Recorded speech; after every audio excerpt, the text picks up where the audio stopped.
biodiversity, clean water, clean air, healthy soils, required to support plants, animals, tribal values, and substance uses.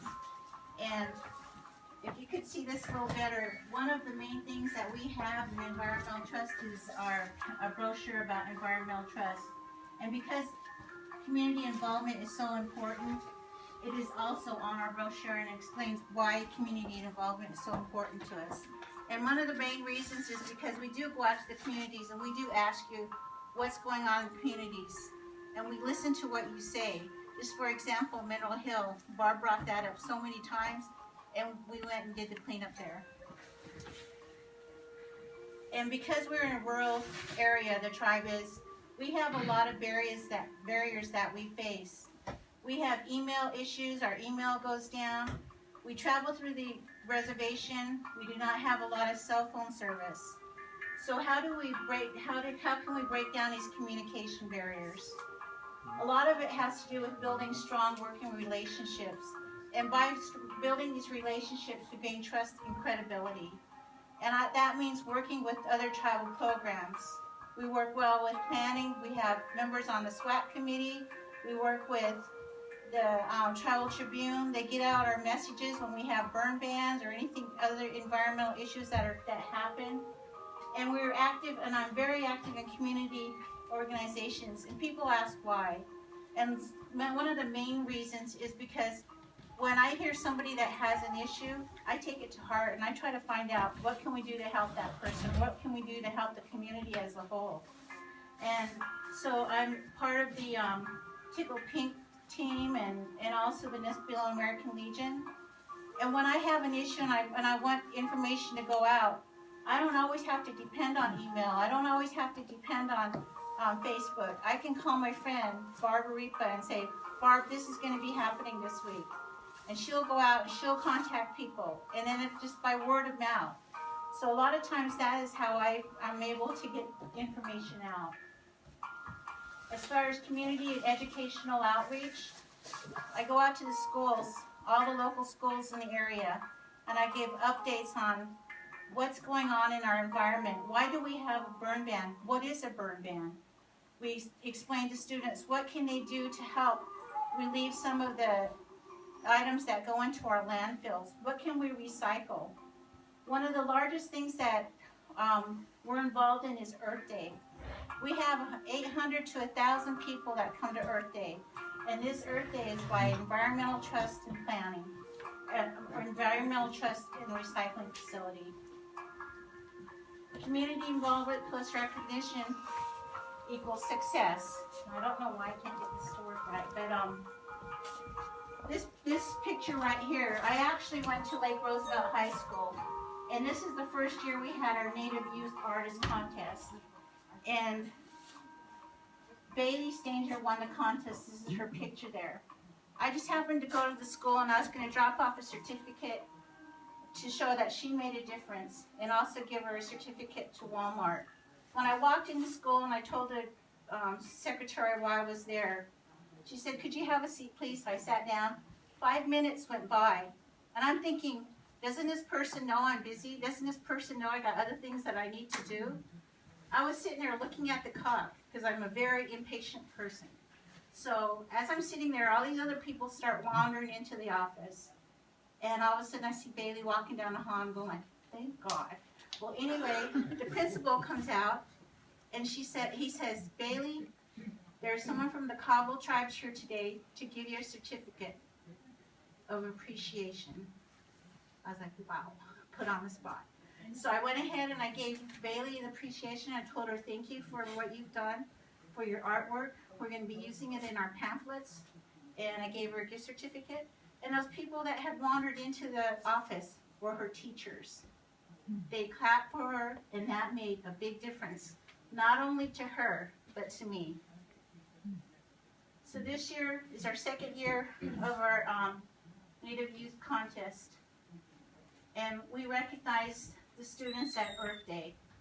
And we had two winners of the contest from Grand Coulee Middle School and one from Nespelem. And here is some of the art that we use. I feel that it's really important to make colorful and creative brochures. And I put the students' artworks within my brochures and also use pictures of the reservation. Because the reason why I do that is when people recognize the area, they're more apt to take a look at the brochure and say, wow, I recognize that area.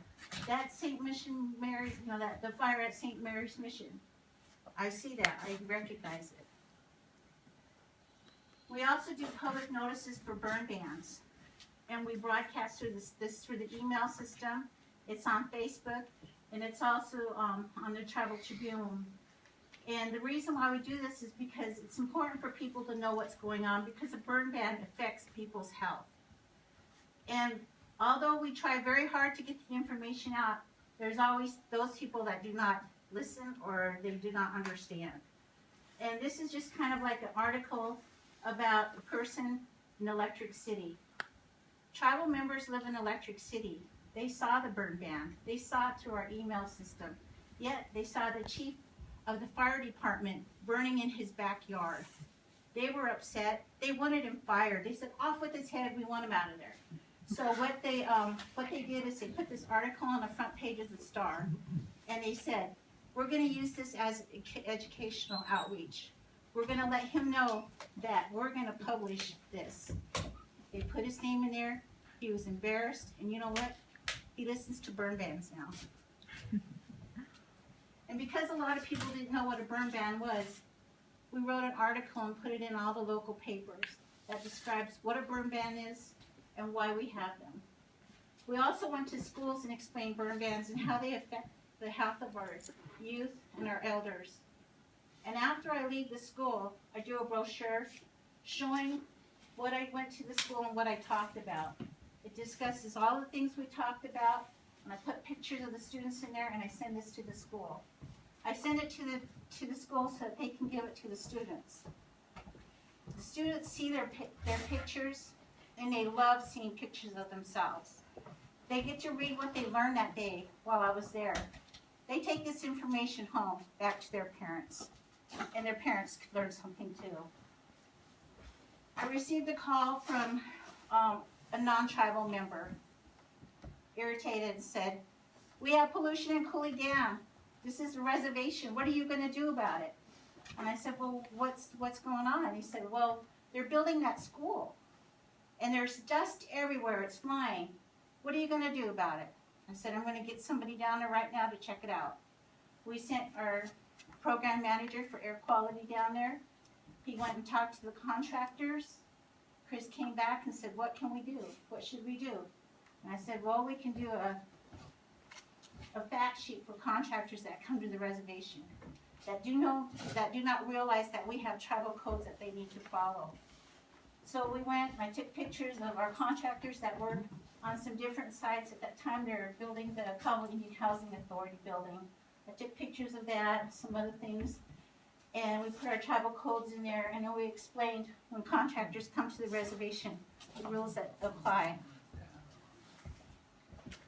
Now earlier I talked to you about Mineral Hill and some of the sites that we are working on.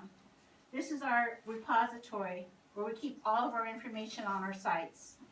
So if you come in there and say, I want to look at a file on Biles and Coleman, okay, pull that out, sit down, have a seat, and you can take a look at it.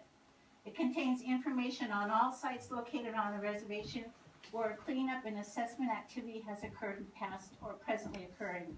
The public is invited to review these documents during regular business hours.